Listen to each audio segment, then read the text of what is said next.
dumping my partner actually doing things. Foot block shove here. I like to look at the Russian 2-on-1 from wrestling as it pertains to like dance floor control. The Russian 2-on-1 is usually like an underhook from the back, and then a wrist control and shoulder control from the back. You can see that I'm able to compromise Angela's posture just by putting a little pressure. So even if you resist some, I have a lot of power here, even though I'm a tiny little goblin. The Russian 2-on-1, different from other 2-on-1s where I might come in from the front, arm drag something. Russian 2-on-1, I'm out here on the back here. Awesome camera work, I love this. Okay, so it's a great move in wrestling because I can get to cool stuff like snap downs, I can spin around for the guillotines, I can get into the uchimatas, all that cool stuff, but how does it pertain to dance floor stuff? We can look at some of these really dominant wrestling grips, the Russian 2-on-1, the underhook, the overhook. We can look at the casual potential of those positions. So I like to start with Russian 2-on-1, especially if we do a collapse 2-on-1 here, that this position is very close to a full wrestling dominant position, but I can pass it off like we're just hanging out. So not only does this pass very well to onlookers, so that I could potentially like move somebody around without upsetting the crowd, this position potentially doesn't even alert Angela that I'm doing something weird. So we can just be hanging out, and I know that I have a safe position in relation to my partner, that Angela can't manipulate my center of gravity because I have this grip. So if you try to do any sort of judo throws on me, I have the upper hands already. So I'm secure here. So I call this one the Gossipy Cheerleader. If you need a mnemonic device to remind yourself how to sell it, there's a little bit of improv and acting involved here.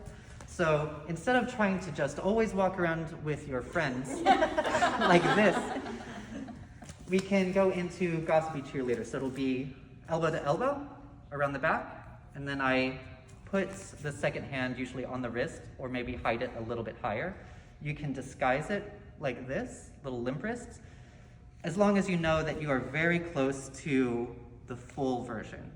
The full version will also be a stance adjustment, but as I'm selling it, I will usually do a very casual stance at first, or I'll just be walking around with the person. If you're learning like NCI, they'll call this escort. You can have a double escort if you're ejecting someone from a bar. If you want to think of this as the escort grip, it's a good description of it for like, if you're going on a date with somebody and it's a risky date, for instance, you could not allow your partner or your date to take an underhook on you. You could insist on always just hanging off their arm and be like, I don't really trust you. This could go bad at any moment over the entire evening that we're hanging out. So I might just hang off of the arm the entire time. I know that this is a powerful, safe position for me, escort or Gossipy Cheerleader. Would you like to be dropped tonight? Yeah. Sick. Okay, obvious ones here are moving forward into the hip throws, the uchimata. So I'll probably get really good control here. We can come forward, we can uchimata, meaning inside thigh reap. So here, I'm just dumping my partner forward. Some of you were trying that already. I think it's the most obvious one. Even if we miss it, what's really cool, so if you defend, great, good defense. I still have a foot block shove here that's really embarrassing. The uchi is here. I think the harai is probably here, depending on how bent over your partner is before we go for that. I don't think I have a Tanya Toshi from there without the far arm, but if I can get a forward bend off my partner, I can turn in. So the snap downs here. So I can go, if I can apply enough pressure on the shoulder, I can just turn in, take the guillotine snap downs, force my partner into turtle, and work from there if I'm a wrestler. There's some chokes there even. Do you want to get choked? So if you like this series, we can go to snap down. We can come over here. What even do we call this one? Is this a ninja choke here? Is it? I mean, if you go like this. Yeah. That's Ninja. ninja. Reverse bulldog. Okay.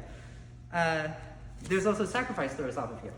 So for this one, I'm usually crushing in here. And you want to go flying a little bit? I'm like really precious about actually doing things well on camera.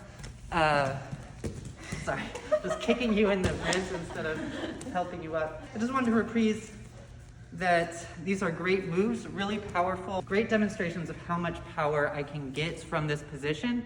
But then also, while we're practicing this, just remind yourself, maybe physically remind yourself, how easy it is to reverse it back into something very casual, and then maybe set this, and then be like, okay, it is just right there. So I can be comfortable hanging out with someone here, de-escalating them verbally, something like that, knowing that I could go straight into uchi if I decide that I want to bail.